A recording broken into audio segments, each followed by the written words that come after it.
Hi everyone, welcome to chem study. तो अभी पिछले लेक्चर में हमने जो पढ़ा था, पिछले लेक्चर में हमने ionization, energy and electron affinity के बारे में पढ़ चुके थे। ठीक है, पिछले लेक्चर में हमने आयोनाइजेशन, एनर्जी और इलेक्ट्रॉन एफिनिटी के बारे में पढ़ चुके थे। आज जो हम पढ़ने जा रहे हैं वो है इसके बारे में, इलेक्ट्रो नेगेटिविटी के बारे में। इलेक्ट्रो नेगेटिविटी के बारे में। तो इलेक्ट्रोनेगेटिविटी होता क्या है? इलेक्ट्रोनेगेटिविटी, अगर हम इसके डेफिनेशन पे जाएं तो इलेक्ट्रोनेगेटिविटी इज द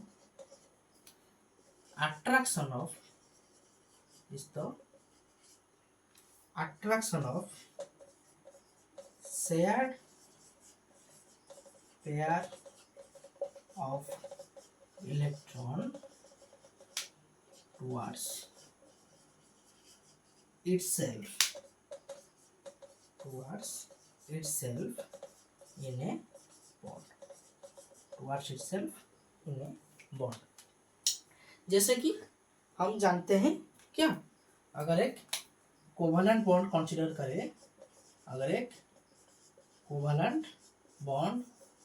करें, जैसे कि मैं वाटर का एग्जांपल ले लेता हूँ। आप सब लोगों ने पढ़ा होगा, वाटर एक कोवलेंट बॉन्ड फॉर्मेशन करता है। वाटर किस किस के बीच में कोवलेंट बॉन्ड फॉर्मेशन करता है? ऑक्सीजन और हाइड्रोजन के बीच में। अगर इसकी शेप को हम देखेंगे, ये कौन सा शेप है? वी शेप, जैसे वी की तरह, उल्टा वी की तरह लटका हुआ है। तो अगर हम देखेंगे यहाँ पर ऑक्सीजन की इलेक्ट्रोनेगेटिविटी ज्यादा है हाइड्रोजन से। आप बोलोगे कैसे पता चला ऑक्सीजन की इलेक्ट्रोनेगेटिविटी ज्यादा है हाइड्रोजन से? वो हम पढ़ेंगे पाउलिंग स्केल के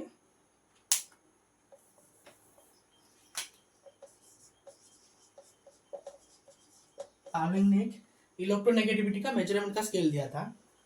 फिर मूलिकेन भी एक इलेक्ट्रोनेगेटिविटी मेजरमेंट का स्केल दिए थे। इसी मेजरमेंट के आधार से हमने पता किया कि क्या ऑक्सीजन की इलेक्ट्रोनेगेटिविटी ज़्यादा होता है। अगर ऑक्सीजन की इलेक्ट्रोनेगेटिविटी ज़्यादा होता है तो यहाँ पर जो बॉन्ड फॉर्मेशन हुआ है वो एक कोवलेंट बॉन्ड है। अगर वो कोवलेंट बॉन्ड है तो वो दो इलेक्ट्रॉन, एक इलेक्ट्रॉन हाइड्रोजन का और एक इलेक्ट्रॉन ऑक्सीजन का, दोनों इलेक्ट्रॉन मिलकर एक क्या शेयर पेयर बॉन्ड बनाते होंगे। अगर शेयर पेयर बॉन्ड बनाता होगा तो हम उसको कंसीडर कर सकते हैं ये क्या है, कोवलेंट बॉन्ड है। तो अगर मैं बोल रहा हूँ कि ऑक्सीजन की इलेक्ट्रोनेगेटिविटी ज़्यादा है, अगर एक टर्म में यहाँ पर यूज कर रहा हूँ कि ऑक्सीजन की इलेक्ट्रोनेगेटिविटी ज़्यादा है, इसका मतलब ये जो बॉन्ड को अपने तरफ खींचने की टेंडेंसी, ये जो बॉन्ड इन दोनों के बीच में बना है, इन दोनों के बीच में एक बॉन्ड बना होगा, इन दोनों के बीच जो बॉन्ड बना है, तो इस बॉन्ड को खींचने, अपने तरफ खींचने की टेंडेंसी किसकी ज़्यादा होगी? ऑक्सीजन की ज़्यादा होगी। ठीक है, अगर ऑक्सीजन की ज़्यादा होगी तो ये किससे, जो बॉन्ड बना है वो किससे बना है? इलेक्ट्रॉन से बना है। अगर इलेक्ट्रॉन को अपने तरफ खींच रहा है तो वो एक नेगेटिव चार्ज कैरी करेगा। इसको पार्शियल नेगेटिव चार्ज कहते हैं। अगर फुल्ली एक इलेक्ट्रॉन फुल्ली क्या ऑक्सीजन पे चला जाता तो ऑक्सीजन पे एक क्या आ जाता? परफेक्ट नेगेटिव चार्ज आ जाता। यहाँ पर जो ऑक्सीजन के ऊपर नेगेटिव चार्ज हम देख रहे हैं वो पार्शियल है, फुल्ली नहीं है। ठीक है, पूरा एक इलेक्ट्रॉन ऑक्सीजन की तरफ नहीं है, बस दो इलेक्ट्रॉन का थोड़ा सा भाग में बताऊं तो अगर इसको कोई मैं बीच में दिखाऊं, अगर बॉन्ड क्रिएट होगा तो इलेक्ट्रॉन डेंसिटी यहाँ कहीं बीच में होनी चाहिए। अगर ऑक्सीजन और हाइड्रोजन के बीच में दिखाऊं, अगर एक बॉन्ड बना है तो इलेक्ट्रॉन डेंसिटी कहीं बीच में होना चाहिए, पर यहाँ पर होता क्या है, इलेक्ट्रॉन डेंसिटी थोड़ी ऑक्सीजन की तरफ खींच जाता है। ठीक है, इसका मतलब ऑक्सीजन का इलेक्ट्रोनेगेटिविटी ज़्यादा है हाइड्रोजन से, इसलिए ये जो शेयर पेयर इलेक्ट्रॉन है वो ऑक्सीजन की तरफ थोड़ा ज़्यादा खींच जाता है, इसी को क्या बोलते हैं, इलेक्ट्रोनेगेटिविटी। आप बोलोगे इससे क्या फायदा मिलता है, इससे बहुत ज़्यादा फायदा मिलता है। इसका इलेक्ट्रोनेगेटिविटी का भर भर के एप्लीकेशन आपको केमिस्ट्री में मिलेगा। जब भी आप कोई बॉन्ड पढ़ोगे, जब भी आप कोई कंपैरिजन करने बैठोगे, जब भी आप किसी की बॉन्ड एनर्जी कैलकुलेट करोगे या फिर उसकी बॉन्ड एंथैल्पी कैलकुलेट करने बैठोगे, ठीक है, या फिर bond energy, bond angle calculate करने बैठोगे, इस सब में इलेक्ट्रोनेगेटिविटी का एक गहरा रोल होता है। ठीक है, तो हम देखेंगे इलेक्ट्रोनेगेटिविटी क्या है, हमने पढ़ा है, अब हम पढ़ेंगे क्या इलेक्ट्रोनेगेटिविटी के ऊपर, इलेक्ट्रोनेगेटिविटी में कौन सा फैक्टर अफेक्ट करता है, कौन सा फैक्टर इलेक्ट्रोनेगेटिविटी में अफेक्ट करता है। ठीक है, इलेक्ट्रोनेगेटिविटी सबको समझ में आ गया। अब हम पढ़ेंगे फैक्टर्स अफेक्टिंग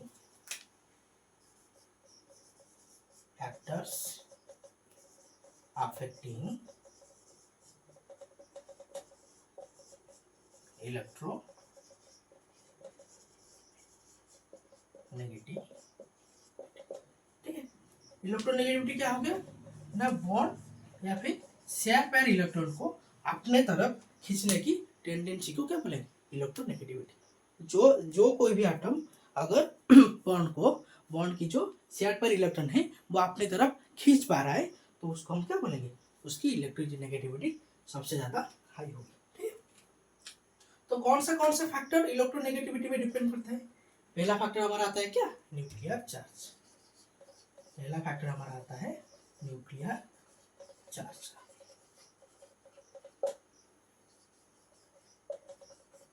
अगर न्यूक्लियस की चार्ज ज्यादा होगी या फिर न्यूक्लियस की चार्ज की डेंसिटी अगर ज्यादा होगी तो वो क्या करेगा, इलेक्ट्रॉन डेंसिटी को अपने तरफ ज्यादा खींचेगा, इलेक्ट्रॉन डेंसिटी को अपनी तरफ ज्यादा खींचेगा, क्योंकि न्यूक्लियस पे मैं पहले ही कह चुका है, न्यूक्लियस पे पॉजिटिव चार्ज की डेंसिटी ज़्यादा होती है। अगर पॉजिटिव चार्ज की डेंसिटी ज़्यादा होगी तो वो इलेक्ट्रॉन को आसानी से अपने तरफ क्या करेगा, खींच पाएगा। ठीक है, अगर न्यूक्लियर चार्ज ज़्यादा होगा तो वो इलेक्ट्रोनेगेटिविटी के साथ क्या करेगा, डायरेक्टली बिहेव करेगा। यानी कि मैं अगर बताऊं तो न्यूक्लियर चार्ज को मैं एनसी बोल देता हूँ, एनसी इज डायरेक्टली प्रोपोर्शनल को इलेक्ट्रोनेगेटिविटी, ई को क्या इलेक्ट्रोनेगेटिविटी बोल देता हूँ। ठीक है, तो दूसरा फैक्टर हमारा आएगा एटॉमिक साइज, और हम क्या बोल सकते हैं, एटॉमिक रेडियस के बारे में। एटॉमिक साइज और एटॉमिक रेडियस के बारे में अगर देखो, एक छोटा आटम है, यहाँ पर एक बड़ा आटम है, छोटा आटम है, बन गया, थोड़ा सा इसको छोटा बनाते हैं। एक आटम है, एक छोटा आटम है और यहाँ एक बड़ा आटम। ठीक है, अगर ये क्या है, एक छोटा आटम है, एक क्या है, बड़ा आटम है, तो इसकी जो इलेक्ट्रॉन डेंसिटी अपने वैलेंसी सेल में होगी और इसकी जो इलेक्ट्रॉन डेंसिटी अपने वैलेंस सेल की होगी, न्यूक्लियस के इन्फ्लुएंस में, इसके इन्फ्लुएंस में, न्यूक्लियस के इन्फ्लुएंस में, तो किसकी ज्यादा होगी, ऑब्वियसली जिसका छोटा होगा, डिस्टेंस कम होगा, तो उसका इलेक्ट्रॉन डेंसिटी, उसका न्यूक्लियर डेंसिटी क्या होगा, यहाँ पर ज्यादा होगा, यहाँ पर क्या होगा, घट जाएगा। तो इसीलिए जितना ज्यादा छोटा आटम होगा, जितना ज्यादा छोटा आटम होगा वो क्या करेगा, इलेक्ट्रॉन डेंसिटी को अपने तरफ ज्यादा खींच पाएगा। अगर मैं इन दोनों के बीच में एक बॉन्ड फॉर्मेशन कर दूं, इन दोनों के बीच एक बॉन्ड फॉर्मेशन कर दूं, तो इलेक्ट्रॉन डेंसिटी कहाँ होना चाहिए, यहाँ बीच में कहीं होना चाहिए, और यहाँ बीच में ना होकर वो क्या करता है, इसकी तरफ, जो छोटा आटम है इसकी तरफ ज्यादा झुका होगा, क्योंकि यहाँ पर इलेक्ट्रॉन डेंसिटी या फिर न्यूक्लियर चार्ज की जो डेंसिटी है वो ज़्यादा है किसकी तुलना में, इसकी तुलना में, क्योंकि आटम छोटा है और न्यूक्लियस का इन्फ्लुएंस इसकी पेरीफेरी तक क्या करेगा, ज़्यादा रहेगा, इसकी घट जाएगा, क्योंकि यहाँ पर डिस्टेंस ज़्यादा है, यहाँ पर डिस्टेंस कम है। तो वो इलेक्ट्रॉन डेंसिटी को, यहाँ पर क्या है, इलेक्ट्रॉन है, इलेक्ट्रॉन क्या है, नेगेटिवली चार्ज, इलेक्ट्रॉन डेंसिटी को अपने तरफ ज़्यादा खींच पाएगा इसकी तुलना में। ठीक है, तो इलेक्ट्रॉन नेगेटिविटी किसका ज़्यादा होगा, जिस जो आटम छोटा होगा उसका इलेक्ट्रॉन नेगेटिविटी ज़्यादा होगा ऑब्वियसली। ठीक है, तो इलेक्ट्रोनेगेटिव के साथ एटॉमिक साइज और एटॉमिक रेडियस क्या करेगा, एटॉमिक साइज और एटॉमिक रेडियस मैं यहाँ पे दिखा देता हूँ, क्या करेगा, इन्वर्सली वैरी करेगा। ठीक है, इन्वर्सली वैरी करेगा, जितना ज़्यादा छोटा आटम होगा उतना ज़्यादा इलेक्ट्रोनेगेटिविटी होगा, जितना ज़्यादा बड़ा आटम होगा उतना ज़्यादा क्या होगा, इलेक्ट्रोनेगेटिविटी घटेगा। ठीक है, अगर मैं तीसरे फैक्टर पे जाऊँ, यहाँ पे मिटा देता हूँ, अगर मैं तीसरे फैक्टर पे जाऊँ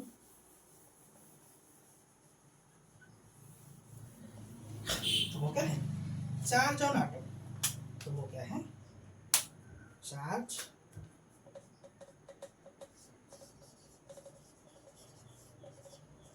चार्ज ऑन आटम।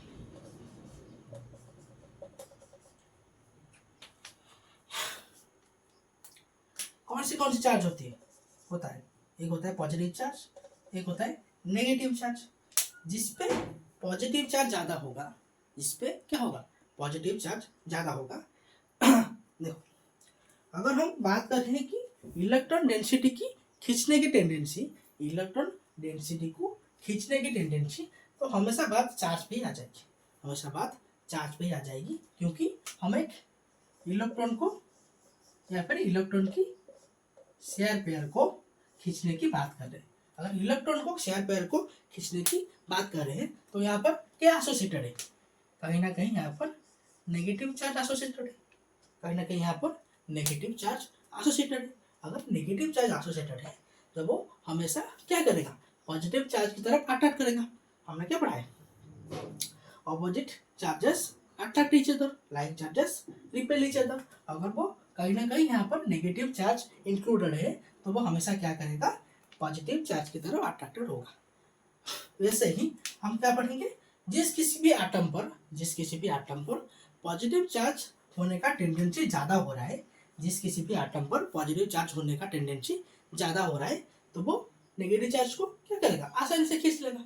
अगर आसानी से खींच लेगा तो ऑब्वियसली उसकी इलेक्ट्रोनेगेटिविटी की टेंडेंसी बढ़ जाएगा। ठीक है, अगर यहाँ पर कहीं ना कहीं नेगेटिव चार्ज एसोसिएटेड है तो वो क्या करेगा, पॉजिटिव चार्ज के प्रति क्या करेगा, ज़्यादा अट्रैक्शन दिखाएगा, और नेगेटिव चार्ज के प्रति क्या करेगा,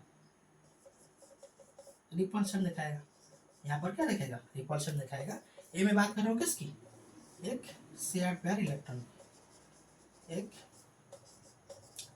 शेयर्ड पेयर इलेक्ट्रॉन। ठीक है, यहाँ पर नेगेटिव चार्ज एसोसिएटेड है तो वो क्या करेगा, पॉजिटिव चार्ज के प्रति अट्रैक्शन शो करेगा और नेगेटिव चार्ज के प्रति रिपल्शन शो करेगा। ठीक है, अगर कहीं पर किसी एटम पर पॉजिटिव चार्ज होगा, अगर कहीं पर किसी एटम पर क्या होगा, पॉजिटिव चार्ज होगा, तो वो क्या करेगा, उसकी तरफ ज़्यादा अट्रैक्शन शो करेगा बजाय कि नेगेटिव चार्ज। ठीक है, समझ में आ गया क्या मैं बोलना चाह रहा हूँ। अगर किसी भी एटम पर अगर पॉजिटिव चार्ज होगा तो वो क्या करेगा, डायरेक्टली प्रोपोर्शनल टू इलेक्ट्रोनेगेटिविटी हो जाएगा। अगर किसी चार्ज पर नेगेटिव चार्ज होगा तो वो इन्वर्सली प्रोपोर्शनल टू इलेक्ट्रोनेगेटिविटी हो जाएगा। ठीक है, अगर मैं फोर्थ फैक्टर पे आऊँ, अगर मैं फोर्थ फैक्टर पे आऊँ तो वो आएगा क्या, हाइब्रिडाइजेशन के बारे में, हाइब्रिडाइजेशन के बारे में। अगर आपको थोड़ा बहुत भी पता है हाइब्रिडेशन के बारे में, अगर आप थोड़ा बहुत भी जानते हो हाइब्रिडेशन के बारे में, तो मेनली तो जो कोवैलेंट मॉलिक्यूल है वो मेनली sp3 या फिर sp2 या फिर sp हाइब्रिडेशन करते हैं। कार्बन के मॉलिक्यूल में अगर आप पढ़ोगे ऑर्गेनिक में अगर आप पढ़ने जाओगे तो कार्बन जनरली sp3 sp2 या फिर sp हाइब्रिडेशन करते हैं। इसमें क्या फर्क है, देखिए यहाँ पर जो ऑर्बिटल इन्वॉल्व है वो एक s ऑर्बिटल इन्वॉल्व है और क्या 3 p ऑर्बिटल इन्वॉल्व है। यहाँ पर जो ऑर्बिटल्स इन्वॉल्व है वो एक s ऑर्बिटल इन्वॉल्व है और 2 p ऑर्बिटल इन्वॉल्व है।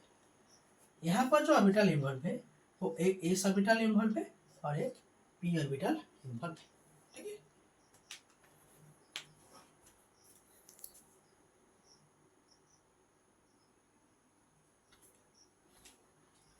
तो अगर हम देखने जाएं, अगर हम इसकी परसेंटेज ऑफ एस कैरेक्टर निकालने जाएं तो यहाँ पर क्या परसेंटेज होगा, एस का परसेंटेज यहाँ पर 25% आ जाएगा। यहाँ पर एस का परसेंटेज क्या आ जाएगा 33.3% आ जाएगा और यहाँ पर एस का परसेंटेज क्या आ जाएगा 50% आ जाएगा। ठीक है, क्यों, अगर टोटल अमर हाइब्रिडेशन को अगर हम 100% लेंगे तो 3 तो पी ऑर्बिटल ऑक्यूपाई कर रहा होगा, तो इसकी पी की परसेंटेज यहाँ पर क्या आ जाएगा 75%, यहाँ पर आ जाएगा 66.6% और यहाँ पर क्या आ जाएगा 50%। पी कैरेक्टर की बात करूँ, पी कैरेक्टर की बात करूँ तो यहाँ पर 50% आ जाएगा, यहाँ पर 66.6 और यहाँ पर 75%। अगर मैं एस कैरेक्टर की बात करूँ तो sp3 में एस कैरेक्टर 25% पे आ जाएगा, sp2 में 33.3% आ जाएगा और sp में 50% आ जाएगा। परसेंटेज एस कैरेक्टर में क्यों बात कर रहा हूँ, क्योंकि परसेंटेज एस कैरेक्टर जो होता है वो क्या होता है हाइब्रिडेशन में, परसेंटेज एस कैरेक्टर जो होता है वो डायरेक्टली प्रोपोर्शनल होता है इलेक्ट्रोनेगेटिविटी की और इसका बहुत ज़्यादा इन्फ्लुएंस आपको केमिकल बॉन्डिंग में देखने को मिलेगा। ठीक है, जब भी आप बॉन्ड एंगल कैलकुलेट करोगे, जब भी आप किसी भी बॉन्ड लेंथ की कैलकुलेट करोगे या फिर बॉन्ड एनर्जी की कैलकुलेट करोगे तो परसेंटेज एस कैरेक्टर उसमें ज़्यादा रोल निभाएगा। ठीक है, अगर किसी भी एटम को अगर आप दुनिया भर की फैक्टर लगाकर आप क्या कर रहे हो उसकी कंपैरिजन नहीं कर पा रहे हो तो आखिर में परसेंटेज एस कैरेक्टर भी आपको क्या आएगा हेल्प करेगा। ठीक है, तो हम क्या देखें, sp की परसेंटेज सबसे ज्यादा है, उसके बाद sp2 की, उसके बाद sp3 की, तो सबसे ज्यादा इलेक्ट्रोनेगेटिविटी किस एटम का हो जाएगा, जिस कहीं भी एटम में sp हाइब्रिडेशन होगा वो क्या करेगा सबसे ज्यादा इलेक्ट्रोनेगेटिविटी कैरी करेगा। जिस किसी भी एटम में sp2 का हाइब्रिडेशन होगा उसके बाद वो कैरी करेगा इलेक्ट्रोनेगेटिविटी sp3 एटम का सबसे ज्यादा कम होगा क्या इलेक्ट्रोनेगेटिविटी। ठीक है, तो ये तो हुए कुछ फैक्टर्स जो क्या इलेक्ट्रोनेगेटिविटी को डिपेंड करते हैं।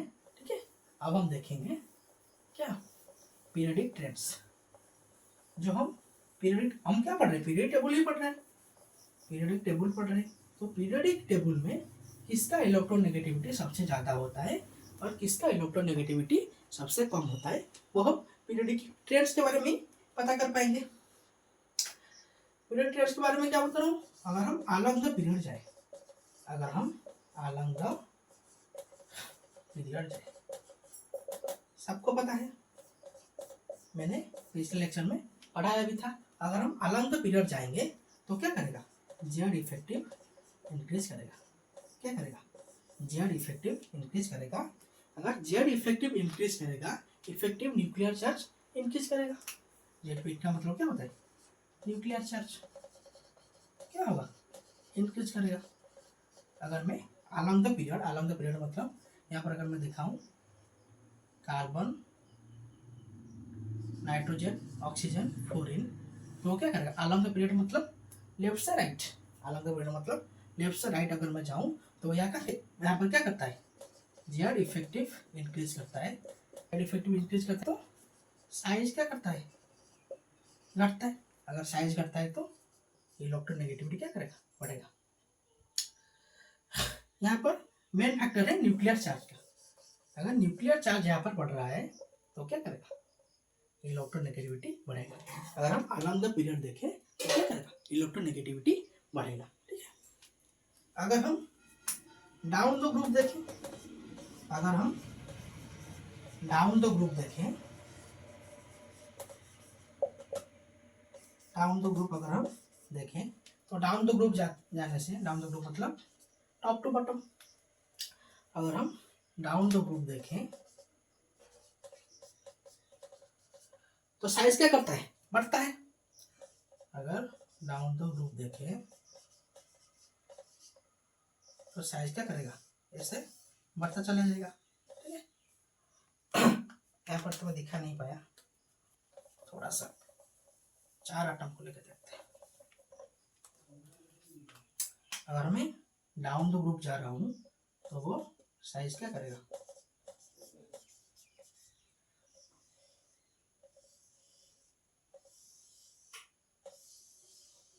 साइज बढ़ता जाएगा। अगर डाउन द ग्रुप साइज बढ़ रहा है तो हमने फैक्टर में दिखा था, इलेक्ट्रोनेगेटिविटी ऑटोमेटिकली डिक्रीज कर जाएगी। ठीक है, डाउन द ग्रुप देखें तो इलेक्ट्रोनेगेटिविटी घटता है, अगर अलोंग द पीरियड देखें तो इलेक्ट्रोनेगेटिविटी बढ़ता है। अगर ऐसा है तो सबसे ज़्यादा इलेक्ट्रोनेगेटिविटी किस एटम का हो जाएगा। अगर पीरियडिक टेबल में ऐसा हो रहा है तो सबसे ज़्यादा इलेक्ट्रोनेगेटिविटी इस एटम का हो जाएगा। मेटल की इलेक्ट्रोनेगेटिविटी सबसे कम होता है। अगर मैं और कुछ बातें बता दूं तो मेटल हमेशा नॉन मेटल के तुलना में कम इलेक्ट्रोनेगेटिविटी बियर करते हैं। मेटल हमेशा नॉन मेटल की तुलना में कम इलेक्ट्रोनेगेटिविटी बियर करते हैं। हमेशा नॉन मेटल की इलेक्ट्रोनेगेटिविटी ज़्यादा होता है। इसका मतलब जो हमारा एस ब्लॉक है वो तो पूरा मेटल का है, एस ब्लॉक तो पूरा मेटल का है, तो एस ब्लॉक का इलेक्ट्रोनेगेटिविटी क्या होगा, सबसे कम होगा। एस ब्लॉक का इलेक्ट्रोनेगेटिविटी सबसे कम होगा। उसके बाद आ गया क्या, डी ब्लॉक। डी ब्लॉक का उसके ये भी क्या है, मेटल से, ट्रांजिशन मेटल्स बोलते हैं। क्या बोलते हैं, ट्रांजिशन मेटल्स। इनकी भी इलेक्ट्रोनेगेटिविटी क्या रहेगी, कम रहेगी। ठीक है, जो नॉन मेटल्स आ गए, नॉन मेटल्स कहाँ पर होते ज़्यादातर, पी ब्लॉक में ज़्यादातर नॉन मेटल्स होते हैं। नॉन मेटल्स और मेटल्स क्या होते हैं, पी ब्लॉक में होते हैं। तो इसका मतलब एस ब्लॉक का, डी ब्लॉक का तो इलेक्ट्रोनेगेटिविटी कम ही रहेगा, हमेशा पी ब्लॉक का इलेक्ट्रोनेगेटिविटी ज़्यादा रहेगा। उसमें से भी इसका इलेक्ट्रोनेगेटिविटी सबसे ज़्यादा रहेगा, उसमें से भी इसका इलेक्ट्रोनेगेटिविटी सबसे ज़्यादा रहेगा पी ब्लॉक में। अगर हम देखें इसमें पी ब्लॉक में देखें, अगर हम पी ब्लॉक में देखें तो इसमें से क्या है, carbon, boron, carbon, nitrogen, oxygen, chlorine, यहाँ पर क्या जाएगा, नियॉन, यहाँ पर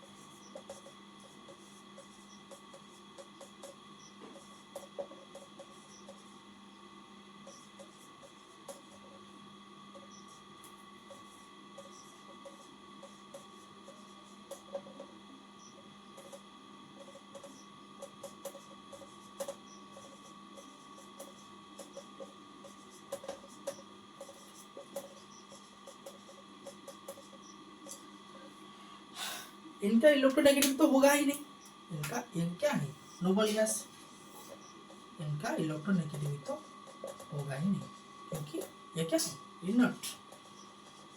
ये क्या है, इनर्ट। इनर्ट मतलब ये कुछ भी ज़्यादातर शो नहीं करते, या तो ये बॉन्डिंग में पार्टिसिपेट करेंगे या इनका कोई इलेक्ट्रॉन एफिनिटी होगा, ये क्या होगा, इनर्ट है, कहीं पर भी पार्टिसिपेट नहीं करेंगे, वो अपना आइसोलेशन में ही रहते हैं। ठीक है, अगर आप पढ़ोगे जनरल में थोड़ा बहुत क्या होता है, जनरल में थोड़ा बहुत बॉन्ड फॉर्मेशन होता है, इनमें तो ऊपर के जो नोबल गैस है इनमें तो कुछ भी नहीं होता। ठीक है, तो बाकी रहे पी ब्लॉक के ये सब एलिमेंट्स, तो इनमें से सबसे ज़्यादा किसका होगा। अगर हम अलोंग द पीरियड देखें तो इलेक्ट्रोनेगेटिविटी क्या करता है, बढ़ता है।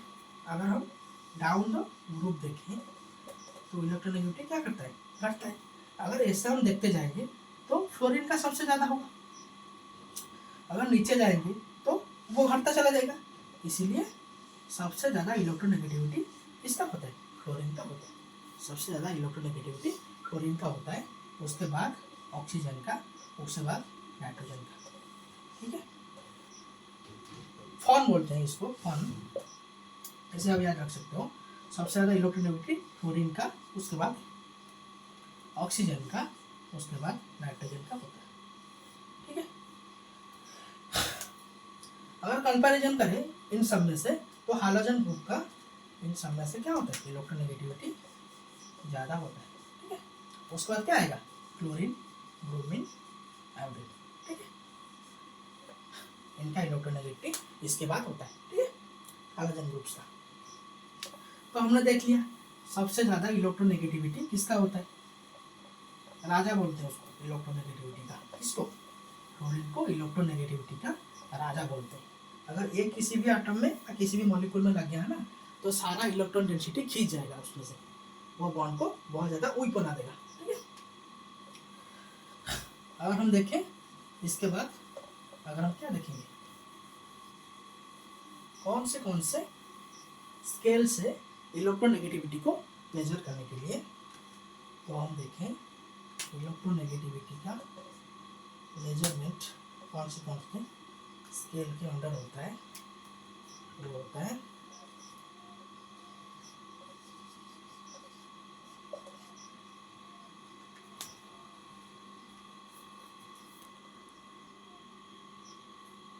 स्केल्स टू मेजर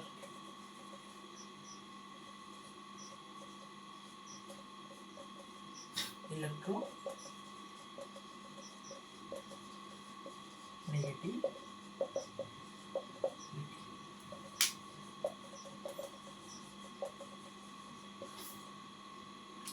तो पहला जो स्केल आएगा वो आएगा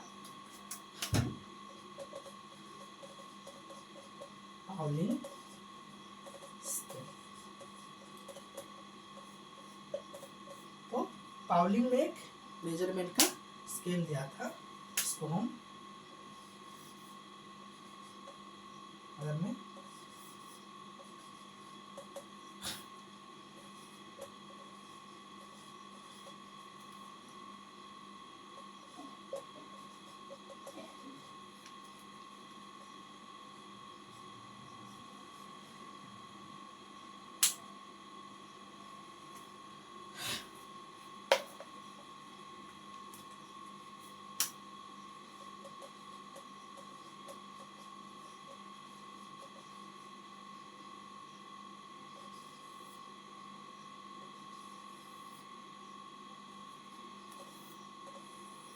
बताता हूँ क्या क्या है। ये क्या, पाउलिंग का मेजरमेंट स्केल है। इसके बारे में, इलेक्ट्रोनेगेटिविटी के बारे में, ये क्या है, इसको बोलते हैं जाय। अगर ये आपको कहीं दिख गया तो वो क्या कर रहा है, इलेक्ट्रोनेगेटिविटी को मेजर कर रहा है। और इलेक्ट्रोनेगेटिविटी हमेशा दोनों ही एटम में या फिर एक मॉलिक्यूल में क्या होता है, मेजर किया जाता है। ये अभी क्या है यहाँ पर, बॉन्ड एनर्जी, ये भी यहाँ पर क्या है, एनर्जी। ठीक है, बॉन्ड एनर्जी बिटवीन एटॉमिक। अगर मैं एक यहाँ पर बॉन्ड शो करूँ, ठीक है, यहाँ पर इलेक्ट्रोनेगेटिविटी क्या होगा। ठीक है, ये स्केल दिया था किसने, पॉलिंग ने दिया था। Bond energy between atomic A and B, bond energy between atomic A and A, bond energy between atomic B and B.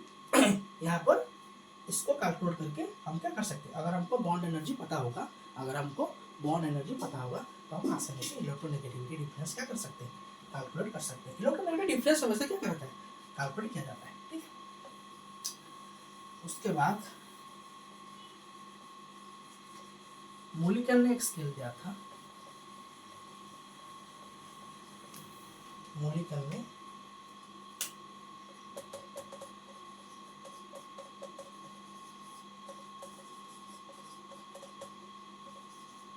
मोलिकल के स्केल के हिसाब से इलेक्ट्रोनेगेटिविटी अगर हम डिफरेंस कैलकुलेट करें, डेल्टा ई एल भी बोल सकते हैं। डेल्टा एल का मतलब अगर दो आटम के बीच एक बॉन्ड फॉर्मेशन हुआ है तो उनका इलेक्ट्रोनेगेटिविटी डिफरेंस को हम क्या बोलेंगे, डेल्टा ई एल। ठीक है,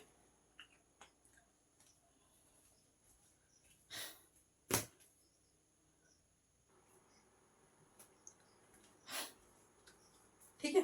यहाँ पर क्या आ जाएगा, ionization potential plus electron affinity divide by 2। ये क्या है, पोलिंग के मॉलिक्यूल के हिसाब से इलेक्ट्रोनेगेटिविटी डिफरेंस निकालने का फॉर्मूला है। अगर यहाँ पर हम एनर्जी को क्या है, इलेक्ट्रॉन पोटेंशियल और इलेक्ट्रॉन एफिनिटी, ये क्या है, एनर्जी में कैलकुलेट किया जाता है। अगर एनर्जी को हम इलेक्ट्रॉन वोल्ट पे ले रहे हैं तो ये क्या हो जाएगा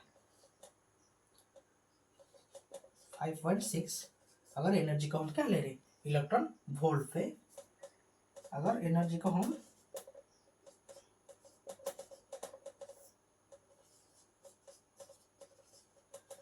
किलो कैलोरी पर मोल पे कंसीडर कर रहे हैं तो इसका फॉर्मूला हो जाएगा किसका, मोलिकुलर स्केल के हिसाब से इलेक्ट्रोनेगेटिव का फॉर्मूला ये हो जाएगा। ठीक है, 2 × 62.5। ठीक है,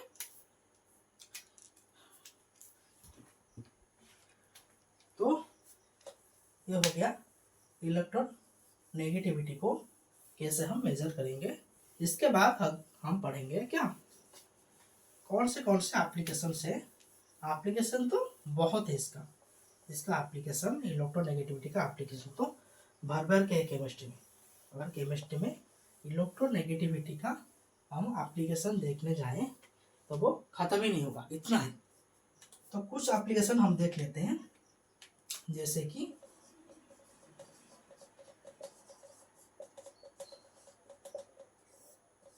पहला एप्लीकेशन मैं आपको बताऊं तो वो क्या होगा, बॉन्ड पोलैरिटी के बारे में। इसके बारे में, बॉन्ड पोलैरिटी के बारे में। बॉन्ड पोलैरिटी क्या होता है ना, अगर मैं एक बॉन्ड कंसीडर करूं किसका, HF का, अगर मैं एक HF का बॉन्ड कंसीडर करूं तो हम सबको पता है इसका इलेक्ट्रोनेगेटिविटी बहुत हाई होता है, लगभग 4.0 के आसपास, और इसका इलेक्ट्रोनेगेटिविटी बहुत कम होता है, जैसे कि 2.1 के आसपास। अगर इसकी हम बॉन्ड पोलैरिटी कैलकुलेट करने बैठेंगे, अगर हम इसका इलेक्ट्रोनेगेटिव डिफरेंस कैलकुलेट करेंगे तो इन दोनों का इलेक्ट्रोनेगेटिविटी तो बहुत हाई आएगा, 1.9 के आसपास आएगा, शायद इसका 3.1 है। इलेक्ट्रोनेगेटिविटी अगर हम डिफरेंस निकालने जाएंगे तो लगभग कितना आएगा, इतना आएगा। तो इन दोनों में बॉन्ड की जो पोलैरिटी होगी, यानी कि इलेक्ट्रॉन खींचने की टेंडेंसी एफ की तरफ ज़्यादा झुक जाएगी, एफ की तरफ क्या करेगी, ज़्यादा झुक जाएगी। ठीक है, तो इस पे एक हल्का सा नेगेटिव चार्ज आ जाएगा। ओके, यहाँ पर पार्शियल नेगेटिव चार्ज आ रहा है तो बॉन्ड पोलैरिटी को हम इससे दर्शाते हैं। इसका मतलब इलेक्ट्रॉन डेंसिटी एफ की तरफ ज़्यादा झुका हुआ है। ठीक है, तो बॉन्ड पोलैरिटी में फ्लोरीन का बॉन्ड पोलैरिटी सबसे ज़्यादा हो जाएगा। ठीक है, अगर इसे हम कंसीडर करें इलेक्ट्रोनेगेटिविटी के बेसिस पे, हाइड्रोजन ग्रुप में कंसीडर करें तो कौन से हैं, देखिए तो है HI, HBr, HCl और HF के बीच में, तो सबसे ज़्यादा बॉन्ड पोलैरिटी किसका होगा, HF का होगा, उसके बाद HCl का, उसके बाद HBr का, उसके बाद HF का। ठीक है, बॉन्ड पोलैरिटी अगर हम कंसीडर करें तो सबसे ज़्यादा बॉन्ड पोलैरिटी किसका होगा, H का होगा। ठीक है, दूसरे में अगर हम देखें, दूसरा फैक्टर है बॉन्ड नेचर का। बॉन्ड का नेचर कैसा होगा ये भी इलेक्ट्रोनेगेटिविटी पे डिपेंड करेगा। ठीक है, नेचर का बॉन्ड नेचर भी कैसा होगा ये भी डिपेंड करेगा इलेक्ट्रोनेगेटिविटी डिफरेंस के ऊपर। अगर इलेक्ट्रोनेगेटिविटी डिफरेंस 1.7 से कम है, इलेक्ट्रोनेगेटिविटी डिफरेंस अगर क्या है 1.7 से कम है तो इसका बॉन्ड कैसा आएगा, कोवैलेंट आएगा, इसका बॉन्ड कोवैलेंट आएगा। अगर इलेक्ट्रोनेगेटिव डिफरेंस 1.7 से ज़्यादा है तो इसका नेचर क्या आएगा, आयनिक आएगा, आयनिक आएगा। ठीक है, फाइनेंस रूल में आप पढ़ोगे, जब फाइनेंस रूल में पढ़ाऊंगा, फाइनेंस रूल में पढ़ोगे, no bond is 100% ionic, no bond is 100% covalent. There is some covalent character. There is some covalent character and ionic character present in every bond. हर कोई bond में, जिस भी बॉन्ड आप consider करोगे, हर बॉन्ड में किसी ना कुछ परिमाण में कोवैलेंट कैरेक्टर होगा, कुछ ना कुछ परिमाण में आयनिक कैरेक्टर होगा। ठीक है, अगर इसको मैं अगर दो एग्जाम्पल देखकर आपको समझाऊं, दो एग्जाम्पल देखकर आपको अगर मैं समझाऊं तो ये क्या है, मैं अगर हाइड्रोजन के दो एटम को कंसीडर करूं, हाइड्रोजन के दो एटम को कंसीडर करूं और इनके बीच में एक बॉन्ड फॉर्मेशन हुआ है और HCl के बीच में और NaCl के बीच में। ठीक है, तो हमको पता है हाइड्रोजन की जो इलेक्ट्रोनेगेटिविटी होता है वो 2.1 होता है और इस हाइड्रोजन का भी क्या होगा, 2.1 होगा। तो इनकी जो इलेक्ट्रोनेगेटिविटी डिफरेंस आ जाएगा वो कितना आ जाएगा, 0 आ जाएगा।